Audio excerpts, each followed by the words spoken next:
trkačice i trkači, ja sam Domagoj, trkač rekreativac iz Zagreba. U današnjem vlogu predstavit ću vam Puma Velocity Nitro 2. Ovo je uvodna recenzija nakon par treninga, a kad skupim nešto ozbiljniju kilometražu u ovoj tenisici slijedi druga i završna recenzija. Priča za mene s ovom tenom je stvarno zanimljiva, jer kupio sam je još u zadnjim danima 6. mjeseca i dok mi je bila dostavljena, znači bio je početkom 7. mjeseca prošle godine, a prve kilometre u njoj sam počeo skupljati tek nedavno, u periodu između Božića i Nove godine. Tako je to kad trkač ima previše tenisica u rotaciji, no tenisice su, za trčanje naravno, su moj hobi, strast, volim ih kupovati, analizirati, recenzirati i zato ih imam pun ormar. Puma Velocity Nitro 2 je izašla na tržište početkom 3. mjeseca prošle 2022. godine i od tada sam već znao da ću je tijekom godine, čim bude na nekom popustu, kupiti. Jer već prva verzija iz 2021. godine jako je dobro prošla kod trkača diljem svijeta, a ova verzija 2 je kvalitetno dorađen nastavak koji nudi odličnu vožnju za fer cijenu. No, o samoj cijeni ću pričati na samom kraju vloga. Prije nego što malo bolje opišem Velocity Nitro 2, moram naglasiti da sam još prošlu zimu, prije nego što je tena izašla u prodaju, najavljivao je u vlogovima kao možebitnu pobjednicu za 2022. godinu u kategoriji dnevnog trenera, jer nakon sjajne verzije broj 1, na ovoj drugoj je trebalo biti doraditi samo malo ovaj gornji dio. No učinjeno je mnogo više. I to su trkači prepoznali. Popratio sam gomilu foruma, blogova diljem svijeta i mnogi su stvarno nahvalili ovu tenisicu. Odnosno, jedini kritičari su bili neki influenceri koji dobivaju, gratis tenisice na recenzije, pa ako se ne radi o nekom čudu koje košta najmanje 200-300 eura, pa na više, od njih ništa dobro nikad nećete čuti. No velika većina trkača tenisice za trčanje kupuje za puno manju cijenu, pa će ih naravno ovako nešto zasigurno i zanimati, jer općenito Puma radi sjajne stvari sa tenisicama za trčanje u zadnje 2-3 godine i jako brzo se približava onim najboljima u industriji, konkurirajući kvalitetom, ali i dosta nižim cijenama nego drugi. A sad krećem na opis tene, a na vama je da pažljivo pratite što pričam, da se pretplatite na kanal i podignete palac gore ako vam se sviđa sadržaj. Hvala vam. Ovdje treba prvo znati da se radi o neutralnom, svestranom dnevnom treneru. Tenisici koja može od svega pomalo. Jako je udobna i s njom se stvarno mogu raditi svakojaki treninzi od joginga, tempa pa i dužina do kojih 20-25 km. Velocity Nitro 2 ima mrežasto gornjište koje na dodir stvarno mekano i dosta je savitljivo. Vezice na samoj tenisici su dosta duge, pa komotno možete iskoristiti u biti i ove tu zadnje ušice i napraviti trkački ili dupli čvor ako želite čvrsto zaključati tenu i osigurati gležanj. Ova je tenisica napravljena da trkaču bude maksimalno udobno dok trenera, pa je u biti i ovaj tu stražnji dio, ovratnik kod pete, baš onako fino postavljen. Jezik na Velocity dvojici je ušiven iznutra, no u biti dosta nisko tu prema prstima, tako da trkač može baratati u biti s njim kako mu paše i stvarno je fino napravljen, stoji po sredini i udoban je pod prstima. Samo vezivanje, odnosno ušice, kao što možete vidjeti, idu stvarno visoko, tako da kad zavežete ovu tenisicu nema šanse da vam peta kliže ili se pomiče prema gore u ovoj tenisici i to čini ovu Velocity Nitro 2 jako stabilnim dnevnim trenerom. Na teni se nalaze 3 reflektirajuća dijela, znači ovaj tu naprijed, na jeziku i ovaj na stražnjem dijelu, što u ovim mjesecima kad mrak brzo pada stvarno dobro koristi kako bi bili što vidljiviji i drugim sudionicima u prometu. Među potplat je jako zanimljiv jer u njemu se nalaze 2 pjene. Ova, recimo, ajmo tako, tvrđa EVA pjena nalazi se ovdje skroz, znači u donjem dijelu i čvrstoćom daje dodatnu stabilnost tenisici, dok se na njoj nalazi stvarno ugodna, evo vidite da pišete nitro pjena ispunjena dušikom koji će ublažiti svaki naš doskok, ali i pružiti stvarno ugodnu vožnju.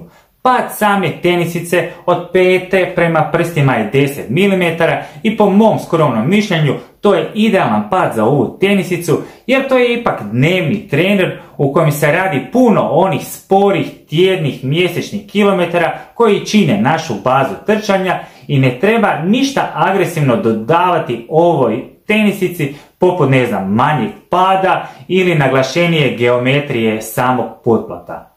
U biti, ako želite brzo trčati u ovoj tenisici, već i ova nitro pjena koja je ispunjena dušikom, vjerujte mi da će vam potrebni poguranac, što sam se ja najbolje uvjerio kada sam prije 1,5 godinu kupio Ferrari za sirotinju Puma Liberate Nitro, koji me je oduševio sa svojom malom gramažom, ali i nevjerojatnom nitro pjenom koja svaki brzi kilometar pretvara u pravi mali užitak. Potplat same tenisice je posebna priča. Svi koji ozbiljno prate ili recenziraju tenisice ne mogu dovoljno nahvaliti potplat koji se nalazi na svim tenisicama za trčanja od Pume. Taj Puma grip je stvarno idealno napravljen, što sam se ja već uvjerio na ovom Ferrariju kada sam trčao svoje najbrže kilometre bez imalo straha i ulazio u oštre zavoje po svim vremenskim prilikama i neprilikama. Tako je i na Velocity Nitro 2. Evo, baš je jučer u Zagrebu padala kiša i mogao sam savršeno testirati ovu tenisicu. Naišao sam na dio puta koji 300-400 metara gdje je s obližnjih grana napadala gomila lišća i sve se slijepilo za asfaltom, napravila se onako baš sklizava neka površina. Ja sam par puta pretrčao taj dio, naglo sam kočio, ubrzavao, trčao onako cik-cak, lijevo, desno, nagli okreti, nijednom nisam proklizao. Stvarno, s ovom tenisicom komotno možete i na kraće i ne previše tehničke zahtjevne trail utrke, a ne s njom isključivo trčati po nekom laganom makadamu i asfaltu. No, da li je Velocity Nitro 2 ovako na prvu idealna tenisica? Zaslužuje li 10 kao idealan dnevni trener? Iskreno, ja za sada ovoj tenisici nisam našao neku manu, no zato postoji i ona druga završna recenzija nakon 100 plus kilometara gdje se neka moja uvodna zapažanja mogu s vremenom i promijeniti. Evo, možda Velocity nije najbolja tenisica za trčanje u ljetnim mjesecima, tamo negdje od 5. 6. mjeseca pa do kraja 8. jer ova tenisica ne spada u onu kategoriju tenisica čije je gornjište napravljeno od gotovo prozirne, a samim time i jako prozračne mreže. I zato je ova tena vjerojatno idealna sada kad mnogi trkači trče zimsku bazu i skupljaju dosta veliku kilometražu u nogama i žele nešto ugodno i stabilno na svojim stopalima. Još jednu stvar treba pripaziti, ali to vrijedi za sve Pumine tenisice. Naime, Puma radi malo duže modele, ne šire da ne bi bilo zabune, već duže. Moj broj EU44,5 kod Pume iznosi 29 cm, dok kod drugih proizvođača poput Nike, Essexa, Sauconyja i tako dalje iznosi 28,5. U biti, ja sam tako dobio pola broja veću tenisicu kad sam kupovao tenisicu, ali bio sam toga svjestan i nisam htio uzeti pola broja manju ovu tenu kad sam je kupovao, jer ponekad dosta se same širine ove tenisice izgubi zbog male promjene dužine. A Puma nema nešto posebno široke modele, neku klasiku, pa nisam htio jednostavno riskirati da zgubim tu na širini pa da mi, na primjer, dobijem žuljeve na prstima naprijed ili nešto tako slično. U biti, Velocity Nitro 2 ima tako dobro zaključavanje da se na kraju tih pola broja viška i ne osjeti. No neka vam to bude na pameti kod Pume, ali i kod Skechersa i Reeboka. Što se tiče same težine tenisice, ona teži u mojoj veličini EU44,5, makar napominjem da bi to kod drugih proizvođača bio u biti broj 45, 293 grama, što nije loše za jednog dnevnog trenera. I za kraj, cijena. Svi smo svjedoci zadnjih mjeseci kako cijene divljaju. Tenisice za trčanje su dosta poskupjele, no ako želite kupiti nešto kvalitetno i manje skupo od konkurencije, popratite Pumine modele. Iako je ova tenisica pri izlasku koštala 120 eura, što je u biti odmah u startu manje od 10 do 30 eura od konkurencije, Puma još jako brzo počne sa nekim popustima, puno brže od drugih.